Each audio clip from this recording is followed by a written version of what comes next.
Hey, sports fans! Coach Nick here, and welcome to the B-Ball Breakdown live show slash podcast slash, hang out with Jared Weiss, who's now finally back at his house. Jared, it's great to see you with your normal background, not walking around the cravenly areas of Boston. I mean, I could find a Dunkin' Donuts to do this in front of if you guys want me to. Well, let's see what they say in the comments, because that we could always make that happen. You could take us in Dunkin' Donuts tonight if you like, but nonetheless, don't go to Dunkin' Donuts. You don't want to eat a lot of processed sugar. It's not good for you. It's addictive, nonetheless. Jared, give me your thoughts. We now have a real series, right? I think people thought I was sort of, overblowing Game 3, right? And people thought I was really crazy when I said that the Bucks won the battle, but the Raptors could win the war after Game 2 in my video. So what do you think here? Are we back to ground zero here, and is anybody serious? I guess so, right? I mean, this happened with Toronto in the last series too, where they looked like they were the dominant team, and then Philadelphia hit back really hard. It seemed like Philly was the one in charge. It's almost as if this is how the playoffs work. It's not a series until a home team wins 4 in a row, right? So, I don't know what to expect from now on. I still think Milwaukee's a better team. Toronto has the X factor, I guess, that can overcome that. But yeah, Giannis, I feel like Giannis needs like a turnaround game here, right? Like he needs a game where it's clear that they can't contain him whatsoever. And I think that's what kind of broke open the Boston series. And I feel like he can do that again here. Okay. I mean, what I've noticed, though, is certainly in Game 3, and then I did see pockets of Game 4, because Giannis did have a much better game tonight, where his line was 25 points, and he shot 9 of 17, which is fine. He hit a 3, 6 for 10 free throws with an air ball again. I mean, it's really... not that you want to hack a Giannis, because it's not quite low enough to do it, but you might get into his head. It might affect the whole game, the way he looks. He looks embarrassed when he does it, as he should. But there is something about Kawhi Leonard guarding him where he's not as aggressive. That's a fact. He's not as aggressive when Kawhi picks him up. I mean, you're seeing that, right? Well, I mean, this isn't shocking. Kawhi's the best defender at his position, right? I think what Kawhi does that really bothers Giannis is that his hands are just so irritating. He just gets in there, and Giannis doesn't feel comfortable dribbling. We're seeing a lot more of the spin move, because that's the one move that Giannis can use where he's really protecting his body. But Giannis he's gotten way better. He doesn't dribble like up by his face anymore. I mean, he's got a relatively wider and lower dribble, but the ball is still exposed when he handles it. And Kawhi has the length. I mean, just Kawhi's hands alone are long enough to make a difference, but Kawhi has the length. He has the timing. He has the footwork. He still has legs that work, although that looks like that might be a concern going through the series, because he's not 100%. He's not 70% probably, right, which is what makes it all so incredible. But yeah, I mean, he's the caliber defender that can neutralize Giannis. Yeah. He's the best defender. And the next best defender is Ibaka, and he got a couple of possessions there that I saw in that second half. They need more. They have to get Siakam off of Giannis. It seems like he just can't handle it. Don't expect him to. Doesn't really matter. They won by 18, and there's a blowout, no problem. But it's a thing when you get into a Game 5 in Milwaukee. They're going to have to limit those possessions, which is fine, because Siakam is much better as off of somebody else, and he can come over and block shots. He can come over and bother Giannis, but he just can't be the primary defender. We do have a great comment in the chat here where let's see, somebody wanted to know if I was ready to praise Lowry. Cody Smith. Yes, let's do some praise Lowry, right? Isn't it amazing how much better your team looks when your starting point guard looks like he's not a high school player? Okay, guess what he shot from the line tonight. Who, Lowry? Yeah. 10 of 10. 10 of 10. That's beautiful. Yes, absolutely spectacular. But and 3 of 7 from the 3-point line, and hit a big one in the late. Actually, that it wasn't like they were making a huge run, but he hit that 3 that just gave him maybe a 12 or 14-point lead again. They got the ball, the ship righted. 6 assists. So he's 25. He got 25 points. So it's just you got to get production from him. You have to get you're gonna have to get your 20 points. He's got to shoot decently from 3, and then throw some dimes in there. Otherwise, they're not going to win. And it's night and day. Like his first couple of games were. It's just remarkable how he's just sort of. Is there an explanation for why he just made this turnaround? This is just what Kyle Lowry does. I mean, I think the biggest thing is he had 1 turnover. Okay. And you look at the free throw attempts as a signifier that he was Absolutely. aggressive, and to have that aggressiveness and only have one turnover as a point guard playing 34 minutes, that's exciting. And I think he's just it's weird because I thought this series would be a worse matchup for him than the previous series because they actually have good defensive point guards as opposed to Philly doesn't really have a defensive point guard. But I guess maybe going up against like size is just what he needed, even if Bledsoe is a really talented defender and Brogdon's a good defender. He just needs to, because Lowry obviously is used to getting guarded by guys like that. So it's like it doesn't really throw him off probably the way that the Philly series did. Sure. Now here's an interesting thing: is Gasol is finally like being more aggressive, and what's sad about that is that him being aggressive is 17 points, right? You know, he got his 11 shots and he made 6 of them, so that was good. He hit 3 of 6 threes. 7 assists though. That finally forced him to have to like deal with him a little bit, and then he could set people up, and now their offense works a lot better. Now, the thing that I've been saying about the Bucks offense in the half court, it's kind of like it's a 4-letter word to Bucks fans because obviously they're doing so well in the transition that they're dominating. They won all those games. They hardly lost at all in the playoffs. And yet, for some reason, me criticizing the half court, which was a legitimate criticism, was like telling them that their team sucked, which is what I wasn't doing. However, it's remarkable how little they do in their half-court offense. You know what I mean? It really is. They talk about all the great spacing and it's amazing, but it's literally 5 guys standing around the perimeter sort of waiting for someone else to do something. You get a good defense that can contain a little bit. The shot clock's an extra defender. I guarantee you that their points per possession in the half-court had to be really pretty poor. I mean, this team is kind of designed like the 2011 Heat. It's 4 spacers around LeBron. Giannis is playing really similarly to him, and so and Middleton is the D Wade, and Lopez is playing the Bosh role. And I wouldn't be. I should have asked Bud that while they were still in Boston, but I'm really curious to see if that was a team that Bud really studied coming into the season to model them after. And that team was incredible because it would be a driving kick scheme, and they would just swing the ball so much. And it wasn't until they faced San Antonio that there was a defense that was really smart enough to really shut that down. Mm-hmm. And so, obviously, Dallas beat them, right? But like LeBron was just horrible in that series. Like that was just like some sort of weird anomaly. But we're seeing here that the whole game plan against Milwaukee is to try to somehow prevent Giannis from getting all the way to the rim and then just be really good at recovering out to the weak side after you've loaded up on them. Yeah. And so Toronto's doing a good job at that. And Middleton had a huge game tonight. He had 30 points, I think, and he had 7 dimes. He was amazing. But no one else on the Bucks hit any shots. They did a great job. I'm trying to picture in my mind's eye now a lot of his buckets. Were they in transition? I feel like a lot of them were Middleton. I think so. Yeah.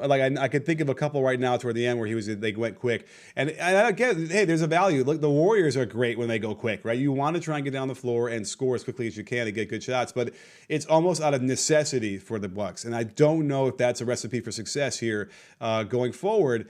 So I'm trying to get wrap my head around this. Like, who is, here's the thing. The Bucks are at home and it's game 5. And we know that game 5 probably decides the series, right? It's pretty much going to be, it's got to be 90%, right? I disagree with that. I think it's like 70% probably. No, it's got to be higher than that for game 5. I think so. In a 7-gamer? All right. In a split, I think it's got to be. Somebody look that up for us. Maybe if it's 90%, that might be including 3-1 leads. So. Okay. Let someone look up like 2-2. Let's see if anyone will crowdsource this one and see if anyone knows the exact numbers. I'm shocked if it's as low as like 70. I would think it would have to be higher, but you never know. And I just realized saying that if a team wins game 5 with a 3-1 lead, they win the series. So that was stupid. But however, the point is that we see pretty frequently that teams can win 2 in a row to close it out. And so and especially with the way that this series has been going, I don't think that's far-fetched at all. So Toronto would have to completely. Actually, no. Even if Toronto rolled over in Game 5, I don't think that would indicate too much to me what I expected in the next one. Right. Now, there's a great comment by Sweaty John Wick. I don't know the reference. I've seen the second movie. I wanted to walk out, but maybe I just didn't get it. But Sweaty John Wick says, "Don't understand why Coach Bud kept putting in Bledsoe." Another rough first half. I thought he was like less conspicuous in the second half of like just doing terrible stuff. So, but he wasn't doing great things. His box score, let me just look real quick, was 2 for 7, 20 minutes, 0 for 2 from 3, 5 points, -8 plus minus. No turnovers though, which is good for him. But just he can't. I mean, everything that he does is everything I've done. I had a nice sequence in my game 3 first part of the breakdown where, it was like 7 or 8 plays that are indicative of everything that he does problematically. He goes too fast. He throws up wild layups. He turns the ball over with not a plan going to the basket. I think here's what I think happened. He had a nice year, right? And everyone wanted to say he was the all-star over Middleton, right? Well, guess what? Who is really killing it for the Bucks right now? It's Middleton. And well, it's a regular season versus playoff player. Yes. So I think that's the point. I think that when I'm judging these players, especially a team that had such a great start and was on their way to 60 wins and knowing they were going to get to the whatever version of the second round or third round of the playoffs, that's what I'm trying to judge Bledsoe in. And I think that the fans want to be in the moment and say, okay, look, he's dominating, against Phoenix or something. So that's probably, I need to be more clear when I'm looking at this and I'm evaluating if that's what they want. Like Russell Westbrook the same way. It's like, I'm like, this is great. Against the bottom 15 defensive teams in the league, he can dominate, that's for sure. But you can tell, and there's enough evidence there that I could see at least, that this is going to be a real problem. I mean, Bledsoe's down to 20 minutes. He's probably going to play less than that in game 5, wouldn't you think? Probably. I mean, George Hill has just been playing so well tonight. He didn't have a great game, but he at least played a smart game. I think that's what you can expect from him most of the time. Yeah. And I don't think Bledsoe's defensive, like the specifics of what he does defensively, probably aren't that vital in this series or in this matchup compared to Hill's versatility. Mm-hmm. So it's probably another reason there. But yeah, I think it's just that in Hill, you have a very reliable and steady guy. And Bledsoe, you have a very up and down guy who, when he's really at his best, can give you, obviously a ton of just athletic potency. He can be a real disruptor. I've never understood why he's never become like a really composed dribble penetrator, because he has all the capability to do it, but he just kind of seems like a bit of a wrecking ball while he's out there, for better and for worse. Yeah, I mean, listen, he's an amazing athlete, but he's not balanced very well, and he gets his nose in front of his toes way too often, and he gets, he loses control, and he's going too fast. And the thing that you notice about like the best NBA players is they don't hit 100, they operate in that 80% speed, and that's good enough because they are so skilled, and that's what a lot of those guys have to like master their skills so they can do that. Otherwise, you're going headlong, and also there's just a notion of how he trains. I don't know how he's training in the summers, but it just feels like when I watch him go, he doesn't have a sense of being able to sort of have spatial awareness, see where the defenders are, and be able to make split-second decisions. I was just at the PBC, the Pro Basketball Combine, and it was at the Mamba Academy out in Calabasas. And the things they have there that train the mind for as far as reaction time and all those different things, it's in a room like, far away from the gym. But they've noticed that scientifically they can train those areas of the brain and the nervous system. And you know what? It actually has real application on the basketball court. So maybe, we need to start developing more of these things for players like that who seem to struggle, because there's probably keys to unlocking that. So that's my little tech thing, though. But Monkeys and Stormtroopers want to say he had a really great one. And you know what? This darn thing scrolled on me. Oh, you had said Dunkin' Donuts. You want to do a thing? He said Dunkin' Donuts in 7. Okay, so I think they win if it's a 7-game series. Kennedy asks, are those Sennheisers that you're using? Yeah, they're the Sennheiser HD 800S. Wow. We got an audio file in the house here. Yeah, those are some. I have Sennheiser for my mics, and I know how nice those are. So those must be pretty nice headphones there. D Nugget, I like Toronto, but it will be tough if they play Golden State because I'm all Warriors. Okay. Should we jump into that for a second? Is that worth a conversation about the finals or potential matchups? Oh, come on. I mean, we just tied up the series. I feel like that's sacrilegious. All right, well, let's talk about Norm Powell then. Norman Powell, Stormin' Norman. Now, and I wanted Crow here because I was the guy who said they got to play him more after game 2. And they did. And look what happened. And by the way, how many minutes did Danny Green play? Did he, let's see. He got 25. I thought maybe he was going to go below the Mason-Dixon line, or the Mendoza line, but he's 25.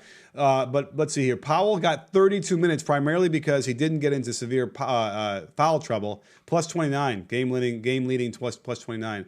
Great. He didn't even shoot that well, but he just spaces the floor so much better, it seems like, and he makes plays. Yeah, it's funny because like Powell, he kind of fell out last year, right? And it seems Mhm. like he's kind of remade himself as a backup point guard, or like kind of hybrid point guard. And they need it with the way that Van Fleet has been playing, although Van Fleet was actually pretty usable tonight.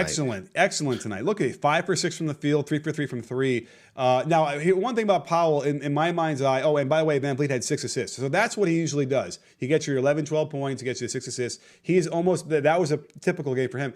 But the Powell thing, as I remember, maybe you can help me confirm this, he had a number or like a few shots like in the fourth quarter and third when the shot clock was winding down, and they're like, he had to just burp it up. It really would have hurt at least 2 or 3 of those, right? That like hurt his field goal percentage. It shouldn't have. Wait, I lost you there. Say that again. Just basically that Powell got stuck at the end of the shot clock and like had to just throw it up because their offense got so stagnant and they got scared for a few minutes there in the fourth with a somewhat big lead. So I think that might be why Powell's field goal percentage is a little bit off than, wasn't as stellar as it should be. Yeah, well, he had from deep 4 for 13. So I mean, I think it's just good that he's chucking them up. I mean, they need someone that they feel comfortable. And there's always going to be someone between him or Green or Lowry. There's always going to be someone who's taking at least like 8 threes a game. Sure. Now we have a good question. Westbrook's MCL over on Periscope wants to know if the injury. So Kawhi's leg injury is his. Is it his right leg? Oh crap. And then they want to know if it's the same one that he had the tendonitis or the tendinopathy, whatever it's called. Do you know what the answer to that is, Jared? I'm trying to remember now. It's been too long. He's gone through so many now. Right. It's there's a shot where he grabbed his leg after game 3. His previous injury was the right quad. So okay. So I think he reached down after he dunked after he laid it up on one of the things in game 3, and I think it was the right leg too. But you know what? Maybe someone else in the comments will confirm that for us. And by the way, and the notion of Kawhi, like what he is doing, it's like Kirk Gibson. You're probably too young, right? The Dodgers when he hits that home run. I've seen the home run, yeah. All right. He couldn't walk, but so all they could have done was like hit a home run, and that's what he did. It's like Kawhi is ridiculously good with like such efficiency of motion, right? He doesn't have to waste any extra steps. He's in pain. He's getting it done. It's really amazing, I think. Yeah, I mean it's totally different, but reminds me kind of Leo Messi, where Leo Messi is a footballer.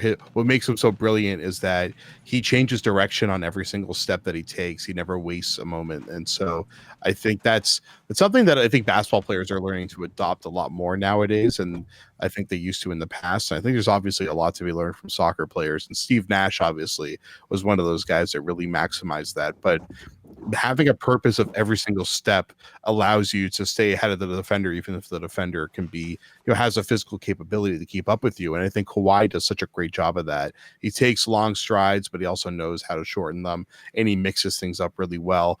And, Giannis, I guess, is kind of the same thing in that Giannis will take such long strides that he's able to kind of change direction with every single one. But, Messi, what makes Messi so brilliant is that he doesn't have very long strides. They're very short strides, but he never really wastes any movement. And Kawhi does that, obviously, better than almost anybody. For sure. And, he doesn't facilitate that well. He was 6 for 13 for 19 points, so a kind of pedestrian game for him, but he had some crucial buckets in that fourth quarter. And I think that the Bucks are going to have to just sort of double team him or run something to get it out of his hands, because it's most likely that he's not going to make a dime pass, and they can maybe recover, but they can't really let him. And I don't think they can they can't put Brogdon on him. They put Brogdon on him, he takes from the post, he faces up, and he's probably going to get a good shot. They have to go with Giannis on him. They have to go with bigger players, because Brogdon, I like Brogdon, but he's just not the guy who can stop him there. And yet Bud keeps doing it. I guess it's because he doesn't want foul trouble, or what do you have? Do you have an answer for that? Probably that. I'd say so. But why isn't Middleton? Middleton should be on him as much as Kawhi is on Giannis on the other side. It doesn't make any sense to me. He's the only guy that seems to be a good matchup, and I think Middleton is a really good defender. So, do they go with Connaughton a little bit more on him? I feel like Connaughton would be a terrible matchup anyway over a long period of time. Yeah, but it is funny to see how Milwaukee's defense isn't really built for guarding great isolation wings. Right. I don't know. I mean, again, I've had my issues with that. Listen, I have my issues with Milwaukee, I guess. I don't like their offense. I kind of don't like their defense either. And part of the reason is why they're so obsessed with like walling off the paint and stopping paint shots that they get more than they need down there in the paint. Like it's just if you had 2 players down there, fine. But we keep seeing 3 or 4 guys in the paint. And these kickouts are going to happen. I mean, listen, they cannot do that against the Warriors if they make it to the finals. I mean, that's just a given. And I suppose they'll adjust that. But can you adjust that if you've been doing it for so long? Yeah, they switched it up in the last round. They were doing either a high drop or they were blitzing, so they can mix it up. All right, we'll see. I mean, I just feel like will Bledsoe all of a sudden be like, oh, wait a minute, I'm not supposed to just dive down in the lane on this one and say, maybe. But I'm not quite sold. I guess we'll have to find out if they make it. Let's see here. Are there any good comments we can grab from the YouTube or the Periscope? Oh, let's see. The Periscope had one that Gabby asked. Where did she go? Gab Ramirez. Excuse me, Gab. Why is Jeremy Lin not inserted into the rotation? Well, I'll tell you right now, with the way Van Vliet played tonight, they don't need him. And I just think that he was injured, and now he just isn't. He just never really played at all in Toronto. So there's just no continuity. There's no rhythm, right? You couldn't expect him to do well in that situation. Yeah, I mean, we definitely wanted him. I think like a week ago, is that when we were calling for him? Yeah. Or like 2 weeks ago. Yeah. And he is ready. Like he can play at this point. Okay. I just feel like they already have 2 backup point guards that are playing. Now they're playing well in Van Vliet and Powell. Yeah. So it's like they don't need a 4th guard out there necessarily. Yes. Oh, and we have an answer to our win probability. So we're both kind of right. So Reichel Radio tells me, and I'm going to trust him, that teams that win Game 5 in a 2-2 series win 78.8% of the time. So I thought it was going to be 80 or higher. You thought so. So it was probably we were both right. So that's still you can't ignore that. That's a pretty definitive number there. So the value of being in Milwaukee is another added benefit from that. So I don't know. You think that the Toronto has a chance to walk in there and steal a game? Why the hell not? I don't think Milwaukee's home crowd is necessarily, I don't think it's a super intimidating place to win. But Milwaukee does play better when they're at home. I think that's been pretty noticeable. Yeah, for sure. So, but then again, who knows what's going on with this series? It's like I have been turned around 3 times already with this, and I can't take any more wrath of Bucks fans. It's really been it's been too much. But let's see here. Chris NZ says the longer the series goes on, the more wear and tear on Kawhi, which is true. Which if Toronto wins the series, Golden State will have the upper hand. I mean, they have the upper hand anyway, right? It'll be another Golden State can only win when the other team has injuries. Now that's an interesting narrative, which we could touch upon as well. But yeah, I don't think either of these teams really have a chance against the Warriors, and I certainly don't see. I just don't see the Bucks with their offense scoring very well in the half court. I mean, they're already struggling against the Raptors, and it's like you're going to have Iguodala and Clay and Draymond out there. You know what I mean? I just feel like it's going to be a rude awakening. And I wonder what that means. I wonder if Budenholzer, his first year, he's putting in his stuff and he's taking his time. I wonder if kind of like, remember when Tibbs took over the Bulls and he went so in on the defense to get that going, that their offense really wasn't great. They had Derrick Rose, and it happened to be his MVP year. It was great. It helped him. But they didn't. I feel like he's like, I'm just going to focus on defense this year, get that going, and then we'll worry about offense later. I kind of feel like it's the same thing or something with Bud, where he didn't want to put such a huge, all the offensive stuff in. It was working, and here we are. I think that they're probably just, someone in the comments said that Nurse runs too much of an ISO system. And although I'm surprised he didn't say that about Milwaukee, it's like both these teams run a lot of ISO heavy systems. Billy Donovan runs ISO heavy systems in Oklahoma because that's kind of the way that the teams are built. Like they're built to be in an ISO heavy offense. Obviously, Houston does it as well. Right. So it's like, I think it's just a matter that it fits the personnel pretty well. Yeah. And they don't want to, teams want to trap really badly on Kawhi or on Giannis. So you don't bring the screen over for them very often because it enables you to do that trap. Fair. You want to force teams to trap the way that Golden State was having the trap last night, where they had Kevon Looney leaving Evan Turner open underneath the rim so he could go trap up high against Dame. And those are the kind of choices that you want to MBW Doughboy, credit to you for saying that. Those are the kind of choices that teams are trying to make teams make in the playoffs now. Maybe I feel like that's something that's kind of new this year. Obviously, it's something that happened in the past in the 90s, although it's way harder now because you have teams operating with the ball 30 feet out. But I feel like that's something that's kind of new this year that we didn't see a lot in the last couple of years. For sure. Now, the thing about Milwaukee, I don't know if it's a traditional like ISO like you'd see what Houston does. They're basically, it's like you try and create an opening. Well, now you try and create an opening, and now you try and create an opening. They're all kinds of space around, which is what the Heat did in 2011. And I've always scratched my head at that because I feel like you should have some weak side screens. You should have some handoffs. You should By the way, the handoff is a solution to what you're saying because if you hand off to Giannis and he's at full speed running on that catch, you can't double that one so easily. So now you got stuff happening like there. And we saw Dame start to do that. The adjustment that they made was instead of straight pick and roll, he would pass the ball and then follow it to get a handoff right back, which is essentially a pick and roll, but at hyper speed. And it was a little bit harder, certainly, for the Warriors defense to account for that and then to double him. So that would be something I would do, but I guess they just simply don't. They don't have it in their offense. Bud doesn't have enough control over the offense, possession by possession, to get him to do that. So it's a problem for them because if they can get it, if they can limit, if the Raptors can limit that the transition possessions, they don't win. Right? If they can keep them under 20 points in fast break points, I think the Raptors win every one of those games. Yeah, I agree with that. But we only see teams, or we're seeing teams with non-shooting playmakers run the DHO, and I think we're seeing teams with shooting playmakers do high pick and roll or side pick and roll. So I think it's just the way that it's gravitating now in the league, and that probably determines how you do your pick and roll scheme on offense, is depending on whether your ball handler is a shooter or not. Sure. Here's a great question by Alvin Wong, who says, how long will the Raptors get away with running small against the Bucks? I felt that a bigger lineup benefits them better, which Nurse refuses to give a lot of minutes to. Well, yeah, because the lineup I like best is when they got Ibaka and Gasol together, which that would constitute a big lineup, whoever else is in. Is that fair? Yeah, absolutely. So I need to check this. Ibaka got how many minutes? I don't know how much together with Gasol, but Ibaka got 24 minutes. I would probably up that. Ibaka was awesome, 7 for 12 from the field, and 13 boards, and he had a plus 24. So all I know is when Gasol and Ibaka are out there, they really can protect the rim, and really, if Giannis gets in there, they can then be there. Or if Ibaka's on Giannis, he can angle him and protect the rim as the first wave. When Ibaka is not in there, even when Gasol is, they just don't have the same kind of rim protection. So I would encourage as many minutes as you could get out of those two guys together. Yeah, because that allows for that. You're not really sure who's going to be the one that's rotating in, but either guy that rotates in from the weak side corner is going to be a pretty good shot contester. And Siakam in this series just hasn't quite been that.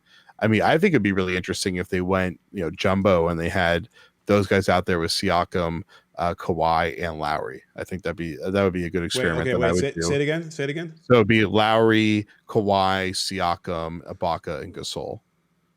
Get rid of Danny Green and put Ibaka in. Yes, exactly. But we've been talking about that, and they won't do it. And I would love to see that. It's really frustrating. So it's a really weird offensive lineup. How do you have to play in transition a lot if you're going to get scoring easily, and then if you're in the half court, you've got, with the way that Siakam has been shooting lately, you don't have that much floor stretching. So it's really tricky. I'm not even sure who you'd want to put the ball.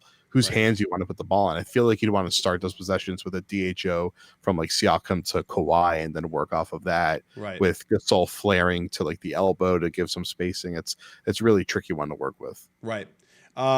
Stephen Whiters asks, why is Coach Bud sub a stubborn coach? Does he not know how to make adjustments?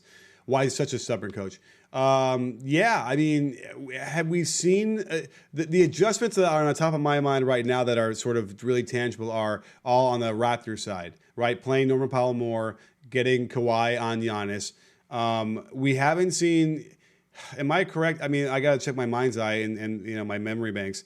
Giannis is not guarding Kawhi at all, right? I haven't seen much of it, but I mean, as far as the question is concerned, I covered the Celtics series with the series before this, and Bud's adjustments destroyed the Celtics. He switches pick and rolls, came from the deep drop to switches or high presses, and they changed the angles and the way that they were giving Giannis the ball, the angles at which he was attacking, and the Celtics couldn't do anything about it. It's like he saw what the Celtics game plan was in game one, which worked tremendously well, and then he just completely upended their game plan. So I think he is more than happy to adjust, but I think he's been in a position of power and hasn't really needed to adjust much up until this point, and now he's going to have to go back to the drawing board and make a big change for Game 5. Right. Well, what does that change? What's the first change you do?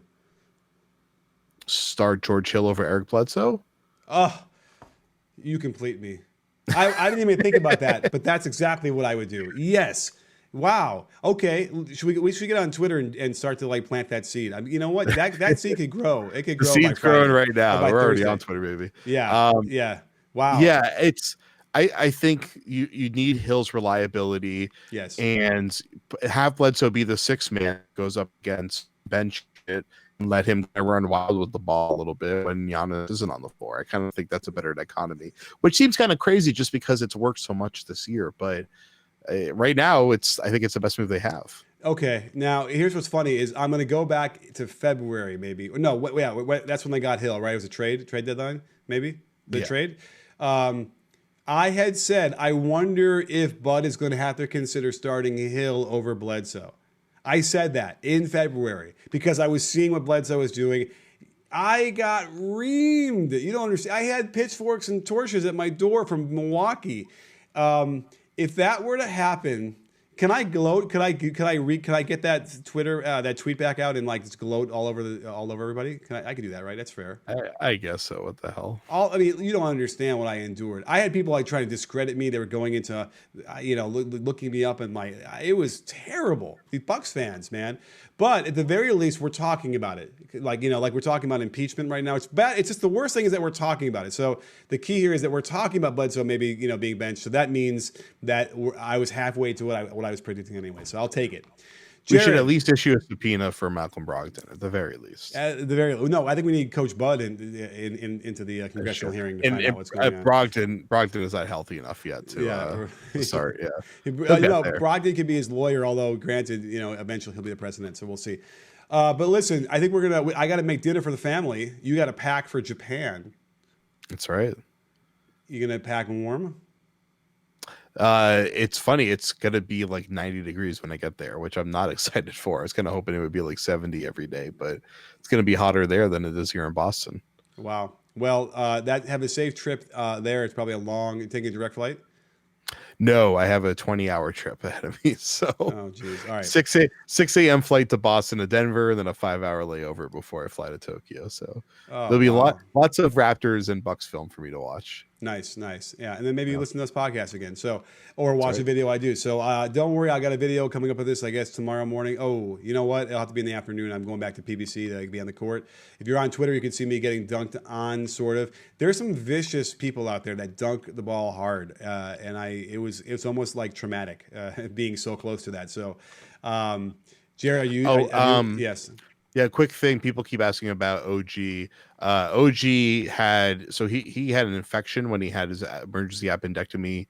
I think it was like 2 days before the playoffs start. So he's been pretty much ruled out for the conference finals. And the question is whether he could be healthy for next week. It sounds like the way that Nick Nurse has been talking about it, it sounds like he's not coming back at all. Right. He probably won't have any cardio. It'll be really tough. Yeah, it seems like he's not even like fully recovered based on the way that they've been talking about it. So I feel terrible for him. I had an emergency appendectomy. It was not fun. Thankfully I didn't have an infection, but it was not fun. Yeah. Well, this was fun.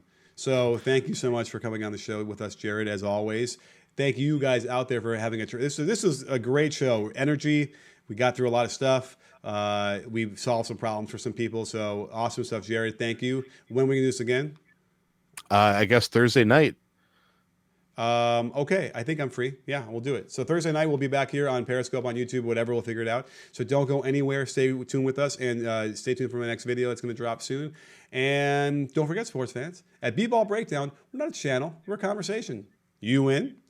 Are you in, Jared? I'm going in packing mode.